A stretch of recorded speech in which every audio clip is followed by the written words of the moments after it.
Actually ഞാൻ കൃപാസനത്തിലോട്ട് വരാനുണ്ടായ കാരണം എന്താണെന്ന് പറഞ്ഞാൽ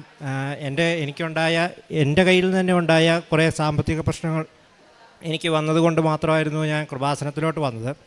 ഞാൻ ശരിക്കും കൃപാസനത്തിനെ പറ്റി അറിഞ്ഞത് എൻ്റെ അമ്മയിലൂടെയാണ്, എൻ്റെ സ്വന്തം മമ്മിയുടെ കയ്യിൽ നിന്ന് തന്നെ. എനിക്ക് ചെറുപ്പം മുതലേ ഒരു ചെവിയിൽ നിന്നിങ്ങനെ പഴുപ്പ് വരുന്നൊരു അസുഖം ഉണ്ടായിരുന്നു.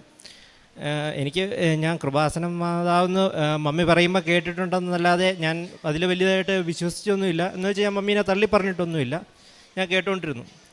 സോ മമ്മി അന്നേരം ഇങ്ങനെ ചെവിയിൽ നിന്ന് പഴുപ്പ് വരുന്ന സമയത്ത് മമ്മി ചെറിയ ചൂടുവെള്ളത്തിൽ ഉപ്പിട്ടിട്ട് എനിക്ക് ചെവിയിൽ ഒഴിച്ച് തരും.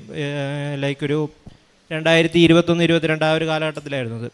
അങ്ങനെ ഒരു 3-4 പ്രാവശ്യം ഒഴിച്ച് കഴിഞ്ഞപ്പോഴത്തേക്കും പിന്നെ അത് നിന്നു. പിന്നെ ഇത്രയും കാലമായിട്ട് അത് വന്നിട്ടേ ഇല്ല. ആ ഒരു വേദന കാരണം ഞാൻ ഡ്യൂട്ടിക്ക് പോയി 1 ദിവസവും 2 ദിവസമൊക്കെ ലീവ് എടുക്കേണ്ടതൊക്കെ അവസ്ഥ വന്നിട്ടുണ്ട്. പിന്നീട് അത് വന്നിട്ടേ ഇല്ല.